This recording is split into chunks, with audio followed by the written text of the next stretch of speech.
En este texto vamos a estudiar una porción interesante que Lucas narra en los versículos del 22 al 25. En realidad esta es una porción de la Escritura muy conocida para todos, cuando Jesús calma la tempestad, Jesús calma la tormenta estando en la barca con sus discípulos. Honestamente no hay muchos secretos. Estudiando y leyendo este pasaje podemos entender y comprender cuál es el meollo de todo el asunto cuando Jesús se levanta de la barca y calma las aguas y calma los vientos, demostrando este gran milagro creador en frente de sus discípulos. Eso no significa que no hay detalles que nosotros debemos entender para que este texto gane delante de nosotros una comprensión que probablemente no habíamos tenido el cuidado de incrementarlo en el pasado. Y es con ese motivo que vamos a tratar de ahondar y buscar en los detalles de estos 4 versículos, esta narración y este evento, este episodio que también es narrado por Mateo y por Marcos y nos ofrecen una especie de complemento a lo que Lucas nos cuenta en esta situación. Lo que vemos hacer Jesús aquí es lo que vemos hacer a Dios en el Antiguo Testamento. Y ese va a ser uno de los puntos importantes de este texto. Hemos conocido muy bien, primero por experiencia propia, si es que hemos llegado a los caminos del Señor, que una de las doctrinas, uno de los atributos que a nosotros más gozo nos dan, a nosotros los creyentes, acerca de Dios, alguna verdad de Dios es que Dios es Salvador.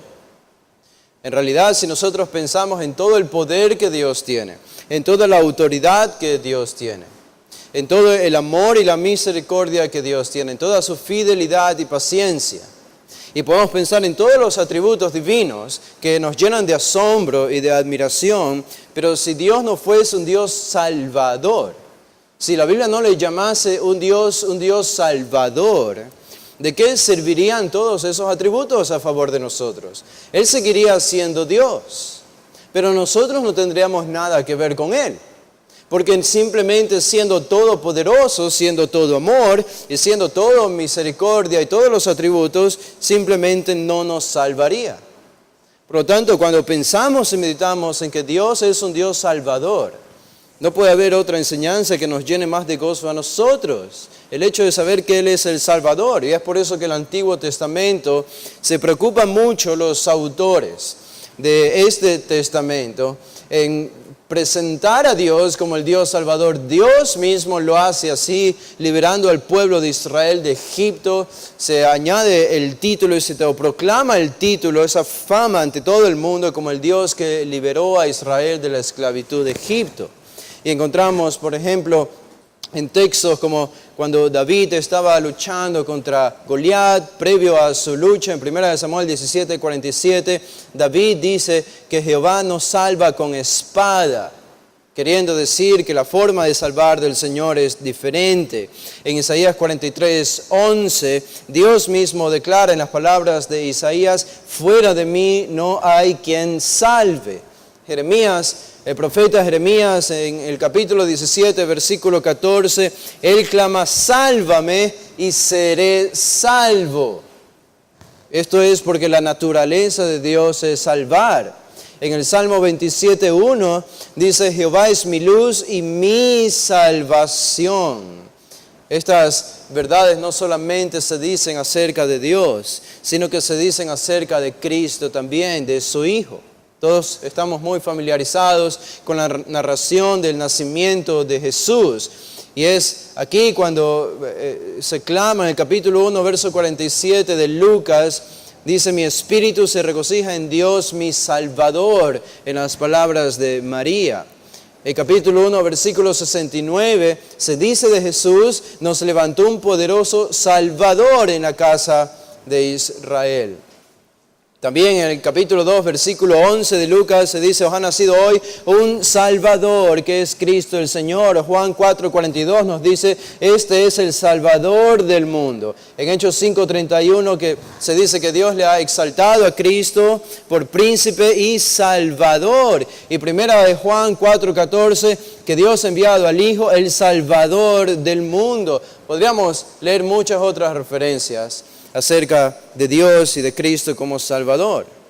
La Biblia está repleta acerca de esta doctrina, de esta enseñanza, porque se comprende la importancia para nosotros de entender que Dios es un Dios salvador. Esta es la razón por la que buscamos a Dios, porque nos puede salvar, aparte de tener todo su poder. Y cuando nosotros llegamos a este texto de Lucas, en el capítulo 8, hay una pregunta que probablemente es la pregunta más importante de este versículo, de este pasaje, en el versículo 25 de Lucas 8. Primero está la pregunta de Jesús a sus discípulos, ¿dónde está vuestra fe? Y después viene la pregunta de los discípulos, entre ellos, ¿quién es este? ¿Quién es este? Y esto es lo que el pasaje busca demostrar. ¿Quién es este hombre que está en la barca durmiendo? Y la respuesta va a ser muy clara para nosotros en los 4 versículos que vamos a estudiar. Esta es una prueba. Es como que Lucas nos presenta en estos 4 versículos una prueba de si realmente los discípulos estaban haciendo lo que Jesús tanto había enfatizado en los versículos anteriores. ¿Ustedes recuerdan cuál es el gran énfasis de los pasajes anteriores? Lo hemos repetido las semanas anteriores. Desde que Jesús enseñó la parábola del sembrador, la parábola de los terrenos, más propiamente dicho, en el versículo 4 al 15, el énfasis, recuerdan, es en oír. En oír. 4 corazones que oyen de distintas maneras, solo uno oye correctamente porque es el que obedece y lleva fruto. En el siguiente pasaje, los versículos del 16 al 18, tenemos exactamente el mismo énfasis. En el versículo 18 Jesús les dice a sus discípulos, mirad pues cómo oís. Y aún en el versículo 19 al 21 que analizamos la semana anterior, cuando los familiares de Jesús le buscan, su madre y sus hermanos, Él respondió a los que estaba enseñando en el versículo 21, mi madre y mis hermanos son los que oyen la palabra de Dios y la hacen. Los discípulos han estado escuchando todo esto. Ellos han estado siendo expuestos a las verdades de estas parábolas, de que es importante oír las palabras de Jesús con un corazón que entiende, que obedece, que se somete y que lleva fruto. Esta es la gran advertencia. Y ahora viene la hora de poner esa prueba. Y en los versículos de 22 a 25, Jesús, Dios mismo, va a poner a prueba a sus discípulos para ver si realmente estaban oyendo como debían. Bueno, como decía alguien, vamos a, por decirlo así, a calificar a los discípulos. Vamos a poner una nota a los discípulos, una calificación final después de leer este pasaje. Y debo advertirles que la calificación no va a ser nada buena. No es nada buena. Y esto, obviamente, debemos analizarlo, esto debemos reconocerlo. Esto es algo reprochable, esto es algo negativo de parte de los discípulos. Pero el texto y el pasaje está ahí por una razón. Y quizás lo positivo que nosotros podemos recibir de un texto como este, a pesar de que los discípulos no pasaron la prueba, es que nosotros a menudo tampoco pasamos la prueba. Y en eso nos asemejamos a los discípulos y vemos que ellos eran como nosotros, que nosotros somos como ellos, a menudo lentos en entender, lentos en comprender, lentos en acrecentar nuestra confianza y nuestra fe en el Señor, lentos en oír su palabra y ponerla por obra. Así que esta es la parte positiva que nosotros vamos a absorber de un texto como este. Ahora déjenme comenzar solamente poniendo el contexto. El versículo 22 provee el contexto para nosotros y nos ubica en dónde están los discípulos y en dónde está Jesús en medio de todo esto. Y aquí vamos a encontrar en el versículo 22, o déjenme leer primero todo el pasaje. Versículo 22 del capítulo 8 de Lucas dice así: aconteció un día que entró en una barca con sus discípulos y les dijo: pasemos al otro lado del lago. y partieron. Pero mientras navegaban, él se durmió y se desencadenó una tempestad de viento en el lago. Y se anegaban y peligraban. Y vinieron a él y le despertaron diciendo, Maestro, Maestro, que perecemos. Despertando él, reprendió al viento y a las olas, y cesaron y se hizo bonanza. Y les dijo, ¿dónde está vuestra fe? Y atemorizados se maravillaban y se decían unos a otros, ¿quién es este que aun a los vientos y a las aguas manda y le obedecen? En primer lugar tenemos entonces en el versículo 32, ¿dónde está Jesús aquí? Bueno, Jesús, sabemos por lo que nos dicen Mateo y Marcos, no nos vamos a dar el tiempo para leer estos versículos, pero Mateo y Marcos nos proveen el contexto y nos dicen que era de noche.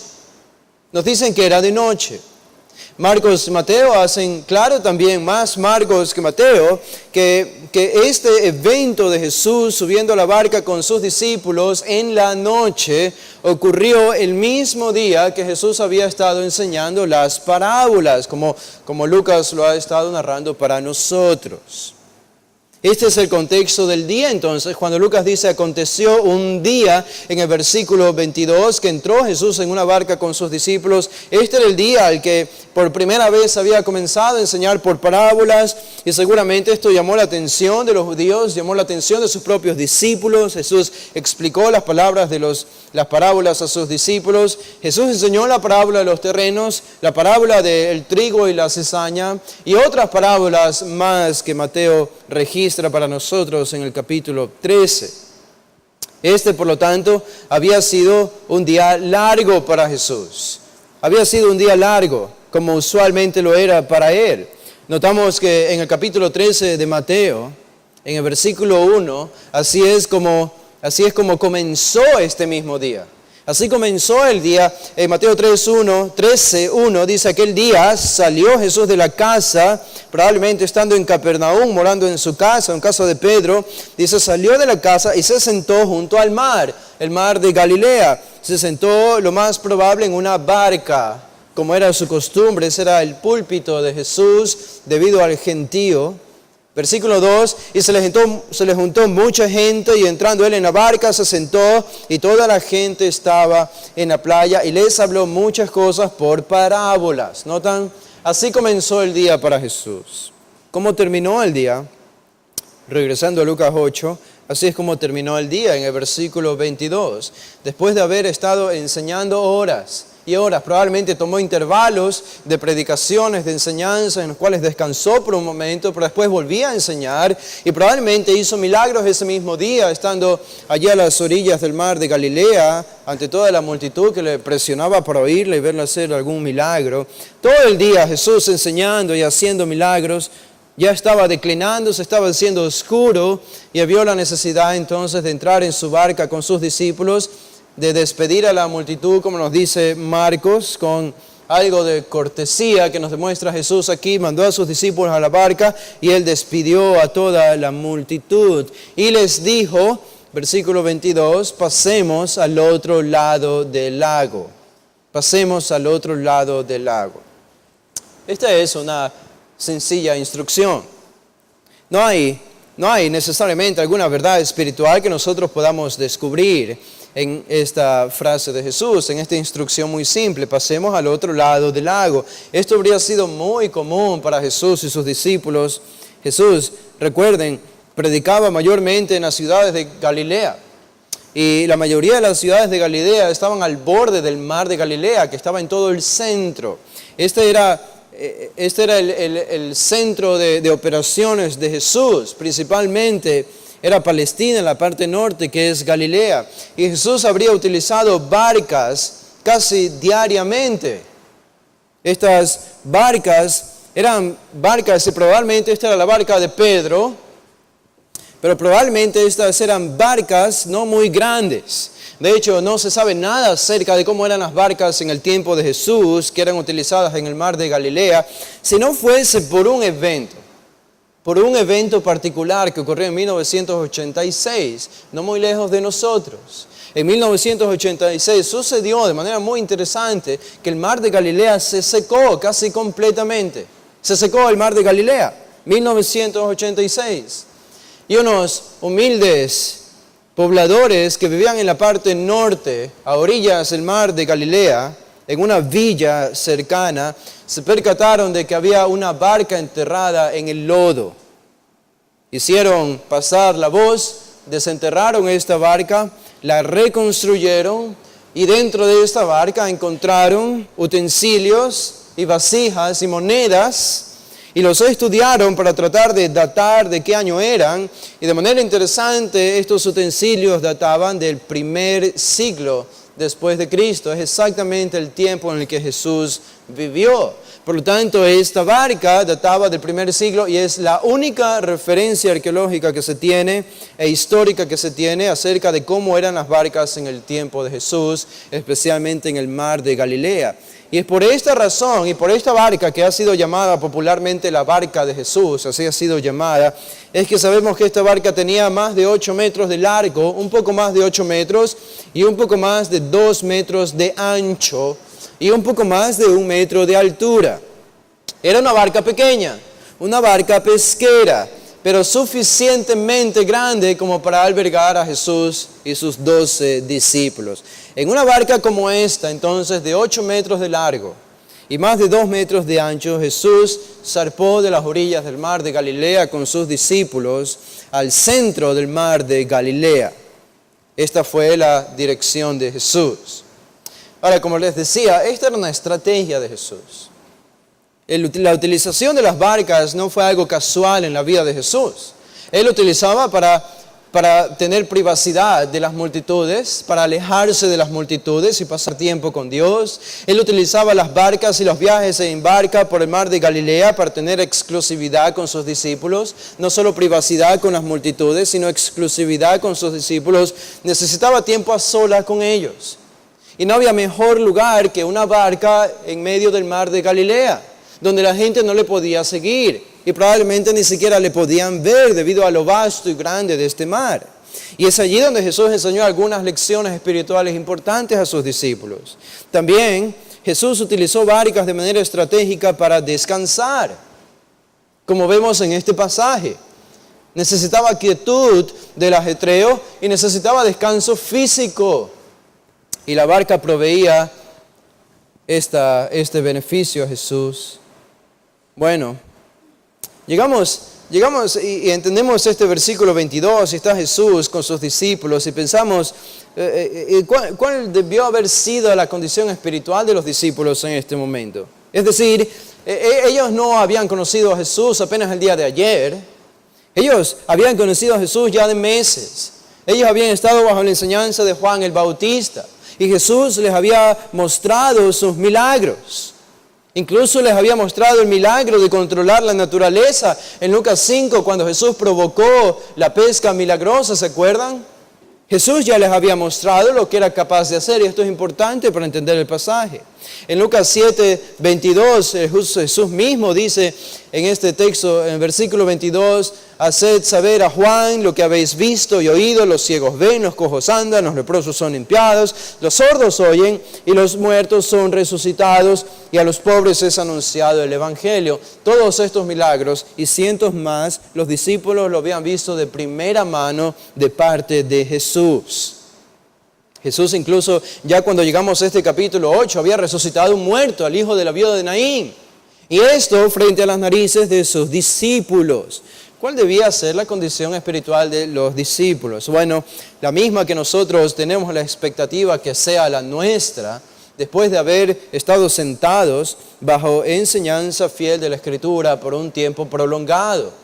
¿Acaso no se supone que debemos ser maduros espirituales después de haber estado por un tiempo prolongado oyendo la palabra del Señor? Siendo expuestos, siendo desnudados por la palabra, siendo destruidos y reconstruidos por la palabra y la proclamación de la Escritura. Claro que tenemos esa expectativa de nosotros mismos, por lo menos deberíamos tenerla. Y esta es la expectativa que debemos tener de los discípulos en este momento también. Pero este contexto nos lleva al primer punto en el versículo 23. El versículo 23. Aquí vamos a encontrar un descanso inesperado. un descanso inesperado. Versículo 23, la primera parte, dice: pero mientras navegaba, recuerden, es de noche, mientras navegaban, viene esta frase, Él se durmió. Él se durmió.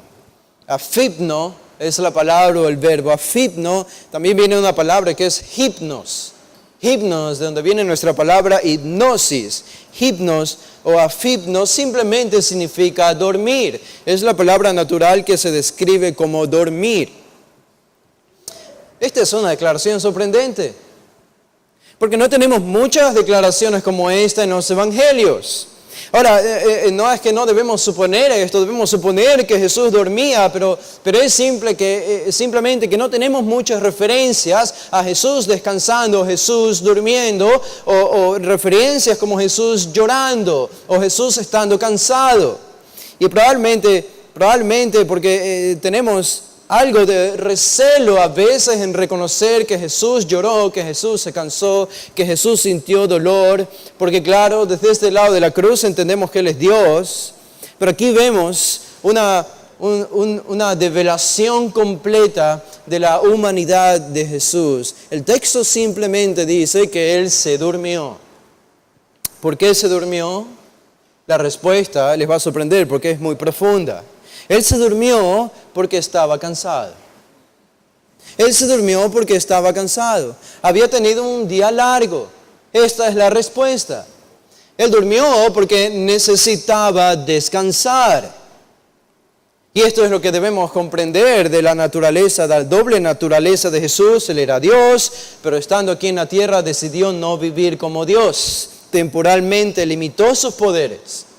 Y con la excepción del pecado, vivió exactamente como cada uno de nosotros en este cuerpo frágil y débil y que se somete fácilmente al dolor y a las penurias de la vida y las enfermedades. Jesús no estuvo exento de nada de esto. Al contrario, Él participó de todo esto. Ahora, yo les digo algo, estaba pensando acerca de esto y pensaba, bueno, si Jesús durmió, seguramente esto no es una actuación de Jesús. Es decir, no es que Jesús planificó dormir porque Él sabía que iba a haber una tormenta y quería dejar a sus discípulos solos. Ahora, Él sabía que iba a haber una tormenta, pero pienso que lo primero que debemos pensar cuando Jesús durmió es que Él durmió porque realmente lo necesitaba. Piensen en esto. No ha habido un hombre más diligente y disciplinado en la historia que Jesús, porque Él fue un hombre perfecto. Ahora, si Jesús durmió, es porque realmente necesitaba descansar. No es probablemente, como en algunos casos, nuestro sueño no se debe a que necesariamente estamos muy cansados porque hemos sido muy diligentes. Nuestro sueño a veces puede ser por negligencia, o vagancia, u holgazanería, pero no podemos pensar así de Jesús.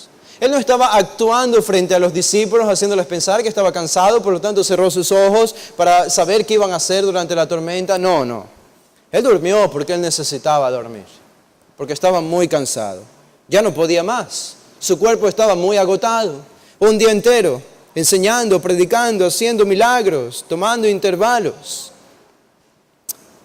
Sin embargo, también habría estado en la mente de Jesús la necesidad espiritual de los discípulos. Y creo que no podemos descartar esto.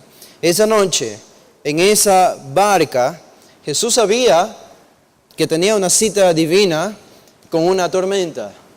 Sino por otra razón, por la razón principal de develar y mostrar su poder y su autoridad a sus discípulos para ayudarles en su incredulidad. Él obviamente sabía esto. Jesús durmiendo en una barca. Jesús durmiendo en una barca.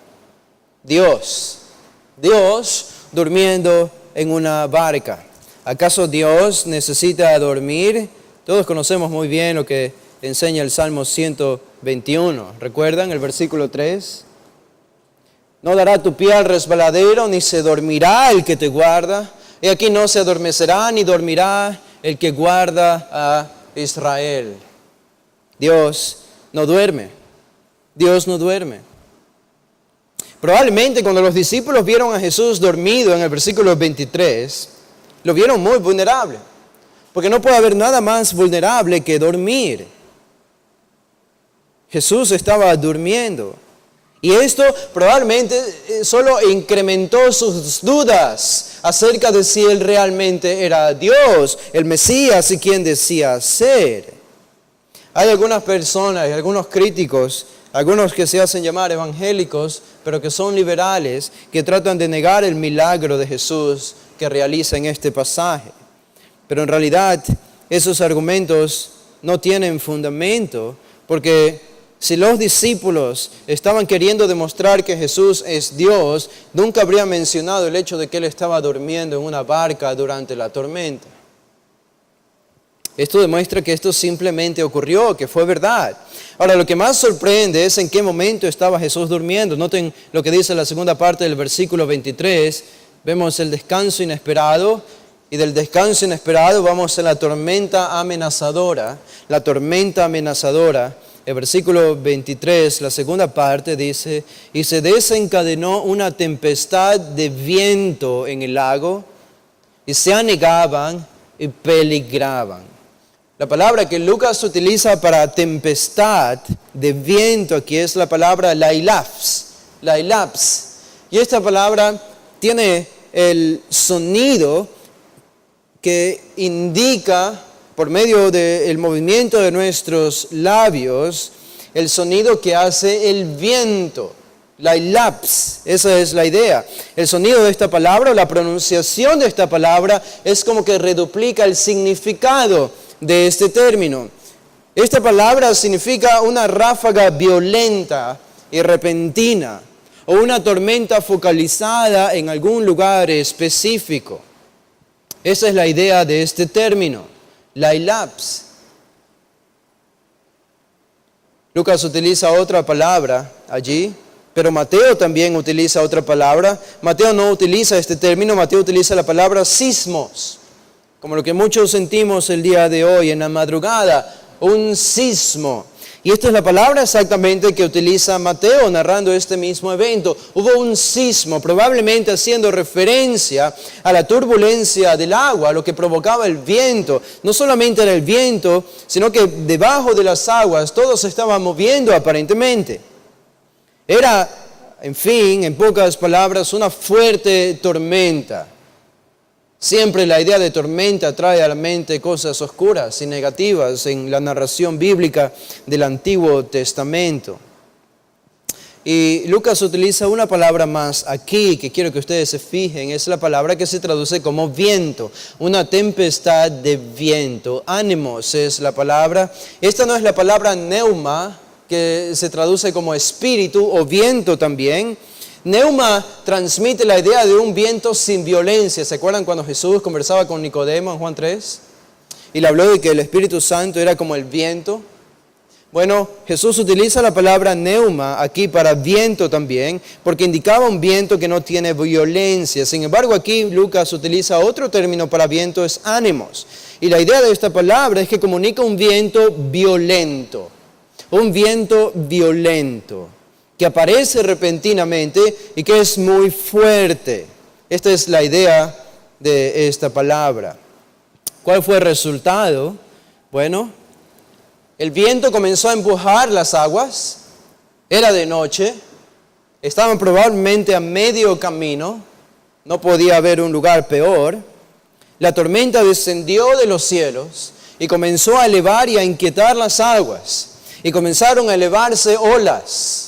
Como nos dicen Marcos y Mateo, que el agua comenzó a entrar dentro de la barca. Y los discípulos estaban allí viendo cómo la espuma entraba más y más a la barca.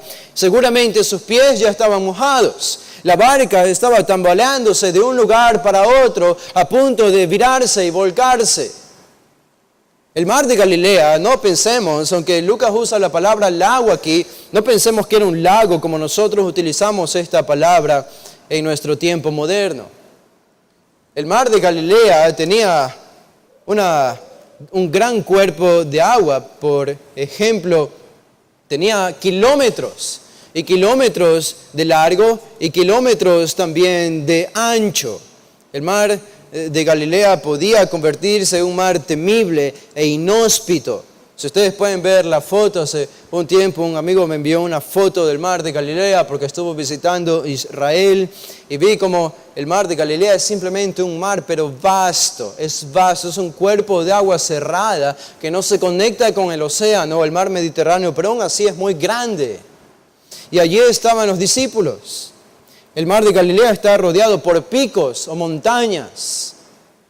Y estas montañas proveen que el viento pueda llegar con más facilidad y provoca tormentas repentinas, inesperadas, como la que estaban experimentando sus discípulos en este pasaje.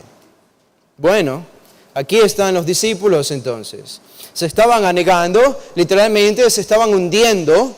Es un imperfecto. Continuamente ellos veían cómo la barca se hundía cada vez más y más y peligraban. Sus vidas estaban en peligro. Esta es la tormenta amenazadora. Ahora eso nos lleva al versículo 24.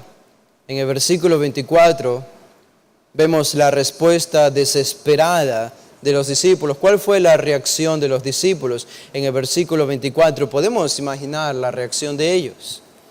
Dice, versículo 24, vinieron a él, a Jesús, y le despertaron. ¿Saben lo que significa eso? Que Jesús había estado durmiendo de todo este tiempo.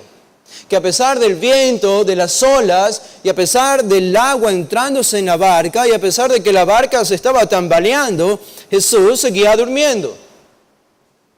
Hay algo aquí que comunica esto, probablemente la idea de una quietud inesperada de parte de Jesús. Una calma inesperada. Comunica la idea de un ser que es imperturbable en su tarea de dormir en esta ocasión, inmovible. No se inmutó, aunque sea por esta gran tormenta y las grandes olas que tambaleaban la barca, Jesús simplemente durmiendo. ¿Qué figura, qué cuadro nos presenta aquí Lucas y los evangelios? Porque no hay nada más vulnerable que dormir. Nunca somos más vulnerables que cuando dormimos a los peligros. Y aquí está el peor de los peligros que probablemente los discípulos hayan enfrentado jamás hasta ese momento, y Jesús está durmiendo. ¿Es acaso esto indiferencia de parte de Jesús? ¿Es acaso esto despreocupación a las necesidades de sus discípulos de parte de Jesús? ¿Es que Jesús simplemente no se percató y olvidó la importancia de ayudar a los suyos? ¿Está siendo indiferente Jesús al dormir en medio de la tempestad? ¿No se supone que Dios siempre tiene que estar a favor de nosotros, especialmente cuando más lo necesitamos? En las tormentas, en las tribulaciones. Jesús está durmiendo en la barca. Hay algo que comunica esto, y pienso que la acción de Jesús de continuar durmiendo aún durante la tormenta debió haber ejercido una influencia en sus discípulos. Después de todo, Jesús en el versículo 22 les había dicho a sus discípulos que pasarían al otro lado del lago. En el versículo 22, pasemos al otro lado del lago. Es como que casi Jesús había asegurado el puerto seguro al que llegarían en el versículo 22. Vamos a cruzar al otro lado. Estas son mis palabras. Estas son mis instrucciones. Pero nos encontramos en el versículo 24 en un marcado contraste al dormitar tranquilo, confiado, imperturbable de Jesús con la desesperación de los discípulos. Esta es la respuesta desesperada de los discípulos. Y aquí es como vernos en un espejo a nosotros mismos. Porque nosotros tenemos esta tendencia, como la de los discípulos. Este es el miedo de los discípulos. Notan, ellos vienen a Jesús y le despertaron diciendo, ¿cuáles son sus palabras? Maestro, maestro, que perecemos.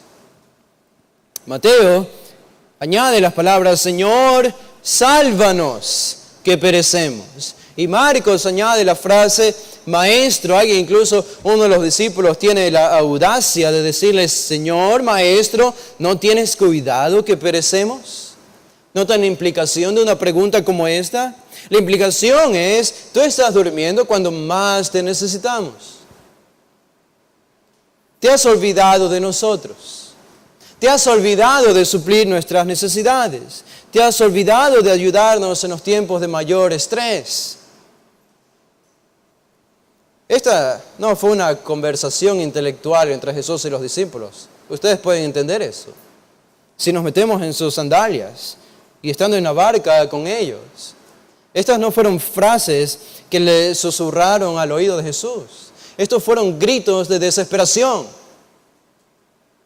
La barca tambaleándose a punto de hundirse y los discípulos clamaban no solamente una vez, sino repetidas veces: Señor, sálvanos, despierta, Señor, ten cuidado que perecemos, Señor, ayúdanos. Y Jesús, dormido, comenzaba a escuchar todas estas voces de los 12 discípulos gritando, clamando por su propia vida. Y Jesús, previo a despertar, cuando estaba durmiendo, es la figura como de un bebé en un pesebre. ¿Se acuerdan cuando nació? Mateo nos dice, un bebé que vulnerable es. Pensar que simultáneamente era el Dios que creó el universo, pero en la forma de un bebé. Y vemos en el episodio cuando los Reyes Magos van a adorarle y a poner ofrendas a los pies de este bebé que habían reconocido como el Mesías. Es más o menos esta la imagen que encontramos aquí, un Jesús dormido en la barca, pero al mismo tiempo los discípulos aún no se habían enterado quién estaba en la barca con ellos. Esto es como dormir en un avión que está a punto de estrellarse. Es como haber dormido cuando el Titanic se estaba hundiendo. Jesús dormido en la barca en medio de la tormenta. ¿Fue indiferencia? No fue indiferencia. No fue indiferencia. Aquí hay una lección para los discípulos que Jesús quería que ellos entiendan. Noten lo que dice, esto nos lleva a la segunda parte del versículo 24, donde vemos el sorprendente milagro. De la respuesta desesperada de los discípulos, vamos al sorprendente milagro de Jesús. Dice, despertando él, segunda parte del verso 24, despertando él, reprendió al viento y a las olas. Ahora, si nos detenemos ahí por un momento, llama la atención el hecho de que él reprendió al viento y a las olas, porque esto comunica la idea de que él vocalizó lo que estaba haciendo. En otras palabras, él habló al viento y él habló al agua y a las olas. Pero nosotros entendemos que el agua y el viento son seres inanimados, que carecen de emoción, que carecen de vida. No le hablas al agua ni a las olas porque no tienen vida. Y sin embargo Jesús está haciendo, como explicaba Calvino, que no es que el agua y el viento tenían alguna percepción para oír, sino que Jesús habla intencionalmente y en voz alta para demostrar el poder de su palabra, haciendo obedecer incluso lo que carece de vida. Y esto es lo que tenemos aquí en Jesús. Esta es la razón por la que Él habla y reprende al viento y a las olas. Este milagro fue sorprendente porque el resultado inmediato, no hay casi una división entre la frase que nos comunica el milagro o las palabras de Jesús con la frase que comunica el resultado de las palabras de Jesús al final del versículo 24. Inmediatamente, repentinamente dice, y cesaron y se hizo bonanza. Ahora, nosotros sabemos que si una tormenta está levantando el agua y provoca olas tempestuosas que anegan a la barca, nosotros sabemos que si nos deshacemos del viento, eso no significa que inmediatamente el agua dejará de moverse, sino que normalmente, aunque el viento haya dejado de soplar, el agua continúa moviéndose y requiere de algunos segundos o minutos para que el agua quede completamente mansa, absolutamente mansa. Y aquí vemos algo que simplemente sorprende, incluso debería, al más incrédulo de los hombres. Y es que tan pronto como Jesús habló al viento y a las olas y a las aguas, el viento dejó de soplar, Pero no solo el viento, sino las aguas también dejaron de moverse. Inmediatamente, repentinamente. Esto no fue un proceso paulatino. ¿Y qué está haciendo aquí Jesús? Está mostrando su gran poder. ¿Saben qué poder? Jesús demuestra ante sus discípulos un poder solamente como el que Dios tiene y el que demuestra en la creación. Los discípulos eran casi expertos en el Antiguo Testamento. Y ellos debieron haber reconocido que lo que estaba haciendo Jesús estaba fuera de su órbita completamente de comprensión acerca de quién era este hombre y cuál era la identidad de este hombre llamado Jesús a quien ellos estaban siguiendo. Por ejemplo, el Salmo 89:8 nos dice acerca de las tormentas: oh Jehová, Dios de los ejércitos, ¿quién como tú? Poderoso eres Jehová y tu fidelidad te rodea, hablando del poder de Jehová. Si ustedes se fijan en el Salmo 29, el Salmo 29 es un salmo escrito por el rey David, y este salmo se piensa que también en parte lo escribió como para burlarse del dios Baal. Pero atribuye todo lo que los paganos atribuían a Baal erróneamente, David se lo atribuye al Dios verdadero. Y noten las palabras de David en este salmo, el versículo 2, dice Salmo 29:2, dad a Jehová la gloria debida a su nombre, adorad a Jehová en la hermosura de la santidad. Y noten cómo describe David a Dios, voz de Jehová, versículo 3, sobre las aguas. Truena el Dios de gloria, Jehová sobre las muchas aguas. Voz de Jehová con potencia, voz de Jehová con gloria. ¿Qué hace esta voz de Jehová sobre las aguas? Versículo 5, voz de Jehová que quebranta los cedros. Quebrantó Jehová los cedros del Líbano, arranca los árboles de sus raíces, dice David. El versículo 6, los hizo saltar como becerros, al Líbano y al Sirión como hijos de búfalos. ¿Qué más hace el poder de Jehová sobre las aguas? Versículo 7, voz de Jehová que derrama llamas de fuego, voz de Jehová que hace temblar el desierto, hace temblar Jehová el desierto de Cades. Y el versículo 9, ¿qué más hace el poder de Dios? Voz de Jehová que desgaja las encinas y desnuda los bosques, en su templo todo proclama su gloria. Esto es lo que hace el poder de Dios sobre las aguas y sobre el viento, como está descrito aquí por David.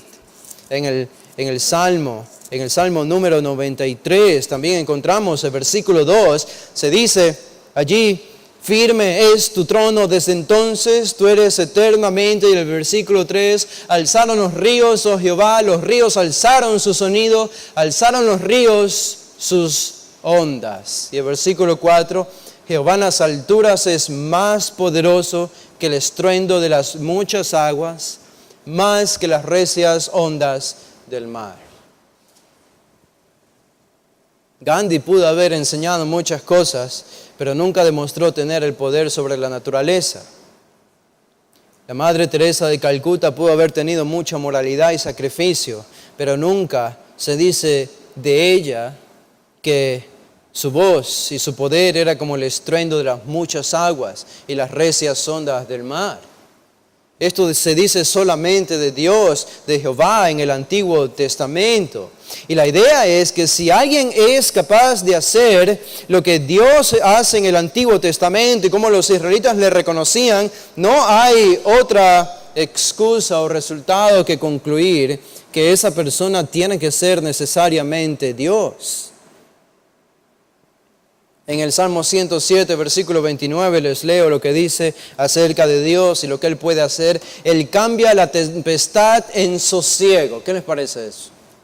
Cambia la tempestad en sosiego y se apaciguan sus ondas. Exactamente lo que hace Jesús en la barca con sus discípulos.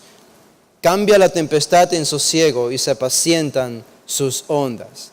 Salmo 104:7, Salmo 18:15 al 16, todos comunican esta misma idea. Solamente Dios tiene el poder sobre las tormentas, las aguas y los vientos. Esto me recuerda a un episodio en el Antiguo Testamento muy interesante que ustedes también seguramente deben recordar. ¿Se acuerdan cuando Elías estaba temeroso huyendo de la malévola y odiosa Jezabel? Temía por su vida y en Encontramos que en Primera de Reyes, el capítulo 19, no tienen que leer eso, yo solamente les cuento que el Señor se le apareció a Elías. Estaba metido en la cueva, el gran profeta Elías, el gran valiente Elías, lleno de miedo y de temor. Y el Señor le dice, sal fuera y ponte en el monte delante de Jehová. Y el Señor tenía la intención de presentarse él mismo delante de Elías para darle aliento en medio de su depresión, sus dudas y su miedo infundado. Y se dice en el versículo 11 que Jehová pasaba y un grande y poderoso viento, dice, que rompía los montes y quebraba las peñas delante de Jehová. Incluso las rocas eran rotas ante los ojos de Elías. Esto lo ocasionó Dios. Esto lo ocasionó Dios, y esto nos habla del poder de Dios, el mismo poder que tiene Jesús y demuestra Jesús en el Nuevo Testamento. Pero saben, al final de ese versículo dice, pero Jehová no estaba en el viento. Y después del viento, un terremoto, un gran terremoto, otra vez el poder de Dios, pero Jehová no estaba en el terremoto tampoco. Y versículo 12 dice, y tras el terremoto, un fuego, pero Jehová no estaba en el fuego. Y por último, tras el fuego, un silbo apacible y delicado. Un silbo apacible y delicado. Y entonces, cuando Elías oyó este silbo apacible y delicado, cubrió su rostro con manto y salió y se puso a la puerta de la cueva. Aquí vino a él una voz, ¿qué haces aquí, Elías? Lo que nos dice todo esto es que Elías temió, no tanto cuando vio las portentosas manifestaciones de Dios. Seguramente que esto le causó temor, pero más cuando escuchó el silbo apacible y delicado. ¿Qué significa todo esto? ¿Qué significa todo esto? La palabra de Dios es más poderosa que cualquier milagro. La palabra de Dios es más poderosa que cualquier milagro. Los milagros simplemente son una señal para llevarnos a la autoridad de la palabra de Dios. Y lo que entendemos aquí, si regresan a Lucas 8:24, cuando Jesús reprende al viento y a las olas, e inmediatamente y repentinamente el viento desaparece y las aguas se calman, no estaban moviéndose ni siquiera, estaban perfectamente calmadas. Entonces, había ahora sí una ocasión con fundamento, con argumentos y con razones para llenarse de temor. Ahora sí. William Hendrickson lo dice de manera fabulosa. Él dice, el viento y el agua se sincronizan en la perfecta sinfonía de un silencio sublime. Perfecta sinfonía de un silencio sublime. Este es el silencio que escuchó Elías. Este es el silencio ahora que oyen los discípulos. Y lo que al final del versículo 25 los llena de pavor. Incluso más que la tormenta. Porque aquí Jesús está nada más y nada menos demostrando que tiene el poder de controlar la naturaleza. De que era Dios quien estaba dormido en esa barca esa noche. Noten cómo eso nos lleva al versículo 25, la última exhortación, la necesaria exhortación, pasamos del milagro sorprendente a la necesaria exhortación en el versículo 25. Apenas Jesús terminó de hacer su milagro, miró a sus discípulos y les dijo, ¿dónde está vuestra fe? ¿Dónde está vuestra fe? Ahora, si ustedes son como yo, cuando estudian este pasaje y lo leen, uno tiene la tendencia, pienso, de manera natural, a excusar a los discípulos. De hecho, lo comencé a escribir. Ahora no lo voy a decir porque creo que era un pensamiento incorrecto. Pero tenemos la tendencia a escuchar, claro que sí, claro, en medio de una tormenta, con la barca a punto de hundirse, con la agua llenando la barca, ¿cómo los discípulos no van a desesperarse si sus vidas están en peligro? Era lo menos que podían hacer, pedir socorro, auxilio a Dios. ¿Acaso pedir socorro está mal? Aquí hay algo que falta, hay una pieza que debemos terminar de completar, porque Jesús dice claramente, ¿dónde está vuestra fe? En Marcos y Mateo Él les dice, hombres de poca fe, es decir, que esta pregunta de Jesús, esta exhortación, esta reprimenda de Jesús nos comunica que ellos no debieron haber reaccionado como lo hicieron.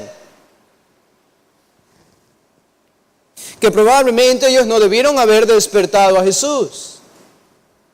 Pero ustedes saben, como mencionábamos, no es que ellos vinieron a Jesús, Señor, discúlpanos si te agradaría, nos das 2 minutos de tu tiempo mientras duermes para calmar el viento y las aguas.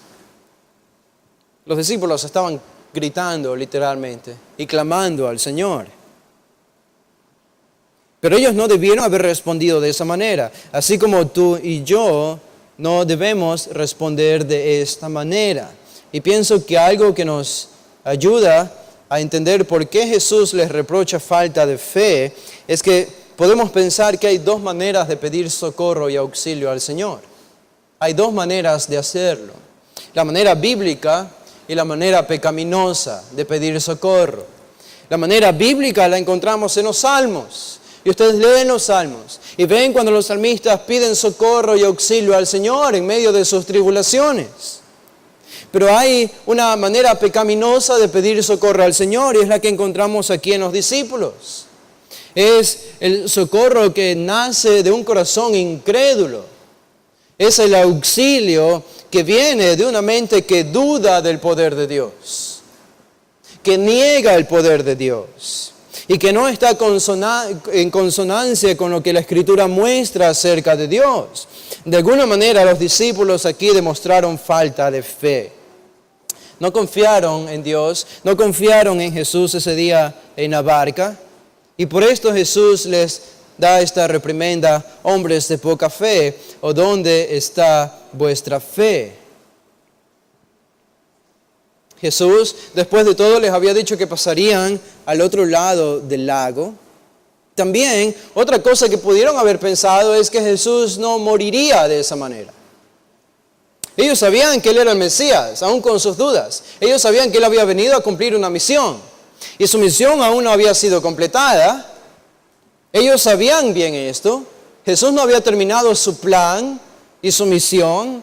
Por lo tanto, era absolutamente improbable que Jesús haya muerto ese día junto a sus discípulos en la barca por la tormenta. Si la tormenta, ¿saben? Si la tormenta los iba a matar a los discípulos, Jesús no habría estado durmiendo en la barca. Si esa tormenta tenía la intención de matarlos y ahogarlos, Jesús no habría estado durmiendo. Jesús habría estado despierto para proteger a los suyos porque Él tenía un plan con cada uno de ellos. Y sabemos lo que Pedro hizo, lo que Juan hizo y lo que el resto de los discípulos, aún Judas era necesario. El mal necesario para traicionar a Jesús y llevarlo a la cruz. Todos eran necesarios. Por lo tanto, el hecho de que Jesús estaba durmiendo debió haber comunicado a ellos el hecho de que ese no iba a ser el fin de sus vidas. Esta es la confianza que muestra una y otra vez el apóstol Pablo cuando hace sus viajes en la barca y pasaba por momentos también similares. Expresaba una confianza ineludible en Dios. Jesús estaba con ellos. Y ellos pudieron haber pedido ayuda a Jesús, sí, pero no desde un corazón incrédulo como lo hicieron. No desde un corazón incrédulo, sino de un corazón que confía en la misericordia divina. Bueno, este reproche entonces nos lleva a la última respuesta de los discípulos en el versículo 25. Dice, después del reproche de Jesús, ¿dónde está vuestra fe? Lucas nos dice, y atemorizados, fobos, se llenaron de miedo, de temor, se maravillaban. Y atemorizados, se maravillaban. Me llama la atención que no se utilizan estas 2 palabras para hacer referencia al temor de los discípulos ante la tormenta. ¿Estaban con miedo? Sí.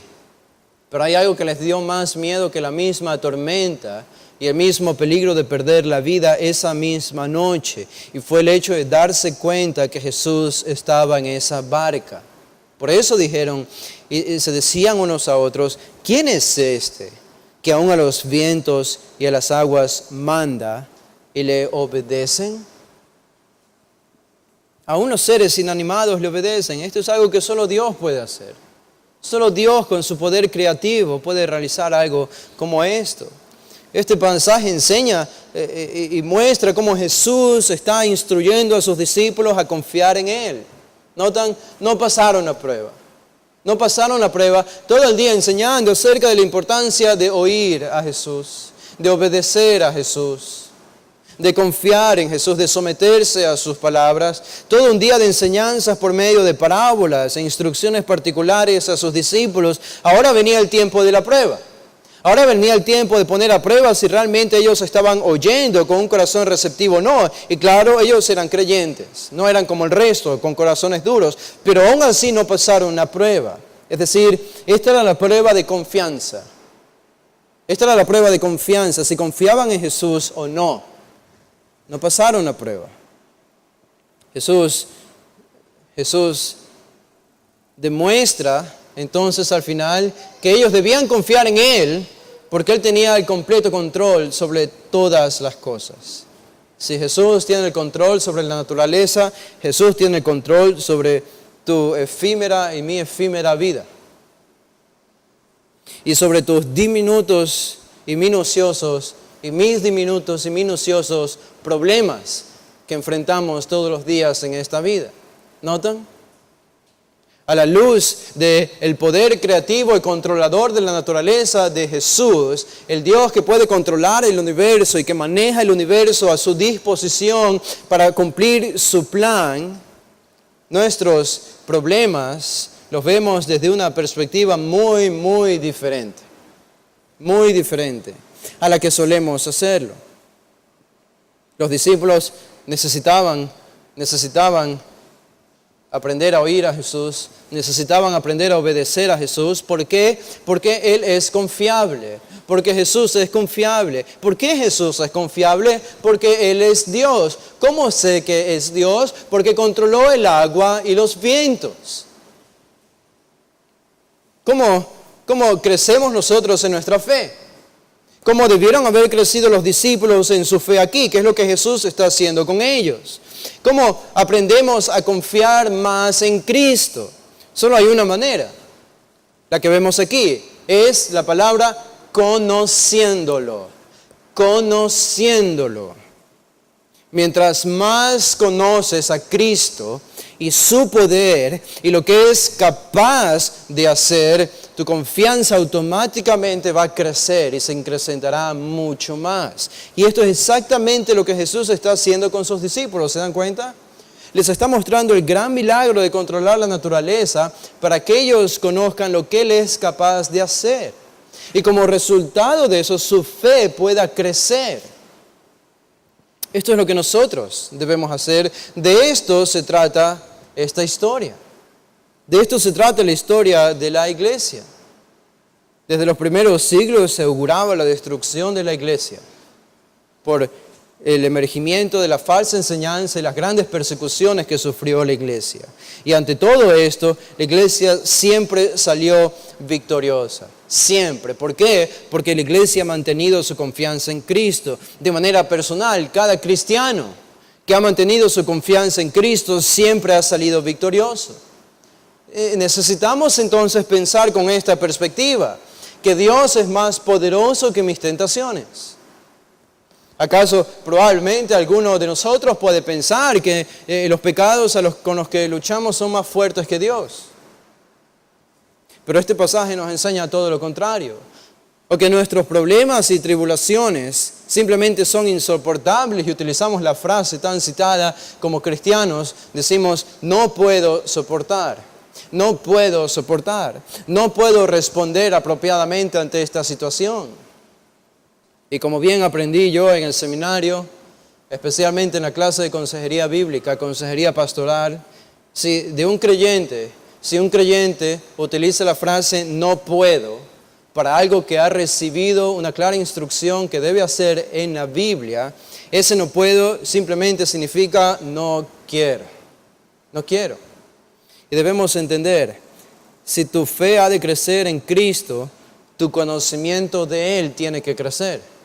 ¿Y cómo más va a crecer nuestro conocimiento de Él y lo que es capaz de hacer si no es por medio de su palabra y de escudriñarla? Vamos a hacer una oración meditando en esto y quizá la pregunta que podemos hacer es, ¿estás tú confiando en el Señor? ¿Estás tú confiando en el Señor?